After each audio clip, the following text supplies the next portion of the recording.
Assalamualaikum warahmatullahi wabarakatuh. Perkenalkan, nama saya Solo Andoko dari kelas 1E, matkul pengantar ilmu politik. Di sini saya akan menjelaskan pengertian partai politik.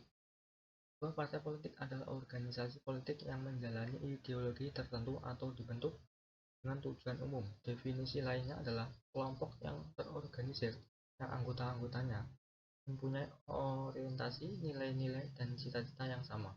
Bisa juga didefinisikan perkumpulan atau segolongan orang-orang yang seasas, haluan, setujuan di bidang politik, baik yang berdasarkan partai kader atau struktur kepartaian yang dimonopoli oleh sekelompok anggota partai yang terkemuka, atau bisa juga berdasarkan partai massa, yaitu partai politik yang mengutamakan kekuatan berdasarkan unggulan jumlah anggotanya. Tujuan kelompok ini ialah untuk memperoleh kekuasaan politik dan merebut kedudukan politik, biasanya dengan cara konstitusional untuk melaksanakan kebijakan mereka.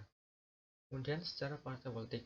Organisasi Budi Utomo yang didirikan oleh Dr. Wahidin Sudarsono dan beberapa rekannya pada tahun 1908 merupakan cikal bakal partai politik di Indonesia. Walaupun pada awalnya pembentukannya Budi Utomo bukanlah organisasi yang terjun dalam politik murni, namun para pakar sejarah setuju bahwa kehadiran Budi Utomo menjadi pelopor didirikannya organisasi politik. Partai politik yang pertama kali lahir di Indonesia adalah partai yang didirikan oleh 3 serangkai, yaitu Dr. Sutomo Mangunkusumo, Dr. Setiabudi, dan Ki Hajar Dewantara. Partai yang pertama ini bernama Indis Party dan didirikan tanggal 25 Desember 1912 di Kota Bandung. Partai politik yang berdiri pada zaman penjajahan Belanda selalu dilingkupi oleh perasaan cemas dan tidak dapat hidup dengan damai. Hal ini dikarenakan partai politik ini mempunyai tujuan utama untuk menggulingkan pemerintahan Belanda secara politik. Pada akhirnya, para pemimpin tokoh partai pertama di Indonesia ketiganya diasingkan ke Bangka, Kupang, dan Banda, sampai akhirnya diasingkan ke Belanda. Sehingga partai yang didirikan oleh 3 serangkai ini hanya berumur 8 bulan saja. Selalu dilingkupi oleh rasa tidak tentram, tidak membuat kendur semangat kelompok lainnya untuk mendirikan partai politik. Sejak saat itu, mulai banyak bermunculan organisasi yang berani bergerak di bidang politik, sebut saja PNI atau Partai Nasional Indonesia, yang didirikan oleh I.R. Soekarno, yang merupakan Presiden pertama Republik Indonesia. Partai politik mempunyai peranan yang sangat besar dalam perjalanan perjuangan kemerdekaan bangsa Indonesia. Saat ini, partai politik di negara kita sudah tidak lagi bertujuan untuk membebaskan diri dari penjajah, namun bertujuan untuk membebaskan setiap rakyat Indonesia dari berbagai macam masalah-masalah pemerintahan, termasuk dalam sektor ekonomi, sosial, dan lain-lainnya. Kemudian sejarah Partai Golkar. Sejarah Partai Golkar bermula pada tahun 1964 dengan berdirinya Sekber Golkar di masa akhir pemerintahan Presiden Soekarno. Sekber Golkar didirikan oleh golongan militer, khususnya perwira angkatan darat seperti Letkol Suhardiman dari SI, menghimpun berpuluh-puluh organisasi pemuda, wanita, sarjana, buruh, tani, dan nelayan dalam sekretariat bersama golongan karya atau Sekber Golkar. Sekber Golkar didirikan pada tanggal 20 Oktober 1964. Sekber Golkar ini lahir karena rongrongan dari PKI serta ormasnya dalam kehidupan politik baik di dalam maupun di luar Front Nasional yang makin meningkat. Sekber Golkar ini merupakan wadah dari golongan fungsional atau golongan karya murni yang tidak berada di bawah naungan politik tertentu.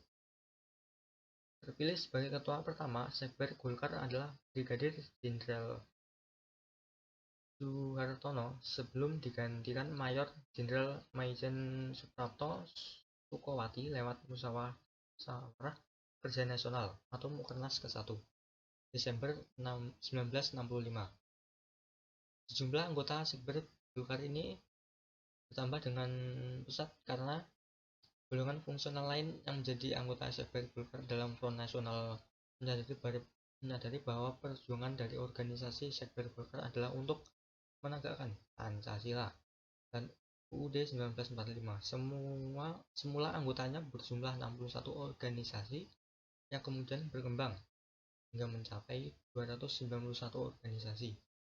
Organisasi-organisasi yang terhimpun dalam Sekber Golkar ini kemudian dikelompokkan berdasarkan kekaryaannya ada ke dalam 7 kelompok induk organisasi atau KINO, yaitu 1. Koperasi Serbaguna Gotong Royong atau KOSGORO. 2. Sentral Organisasi Karyawan Swadiri Indonesia atau SOKSI. 3. Musyawarah Kekeluargaan Gotong Royong MKGR. 4. Organisasi Profesi. 5. Ormas Pertahanan Hankam. 6. Gerakan Karya Rakyat Indonesia GAKARI. Dan yang ketujuh, Gerakan Pembangunan. Kemudian perkembangan Partai Golkar.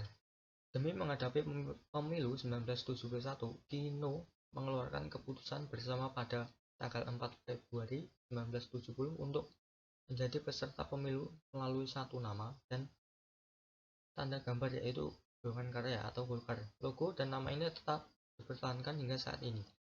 Golkar keluar sebagai pemenang dengan perolehan suara terbanyak 3.348.673 suara atau 62,79% dari total perolehan suara. Perolehan suara yang didapat pun cukup merata di seluruh provinsi. Ketetapan MPRS menyatakan perlunya penataan kembali kehidupan politik Indonesia. Keberadaan peraturan tersebut menyebabkan Sekber Golkar mengubah dirinya menjadi Golkar. Golkar menyatakan diri bukanlah partai politik karena terminologi ini mengandung pengertian dan pengutamaan politik dengan mengesampingkan pembangunan dan karya. Golkar mengadakan musyawarah nasional Munas ke-1 di Surabaya pada September 1973. Maijen Amir Murtono pun terpilih sebagai Ketua Umum Golkar. Konsolidasi Golkar pun mulai berjalan bersamaan dengan dibentuknya wadah-wadah profesi seperti Himpunan Nelayan Seluruh Indonesia atau HNSI, kemudian Kerukunan Tani Indonesia HKTI, dan Federasi Buruh Seluruh Indonesia FBSI. Sekian penjelasan dari saya. Assalamualaikum warahmatullahi wabarakatuh.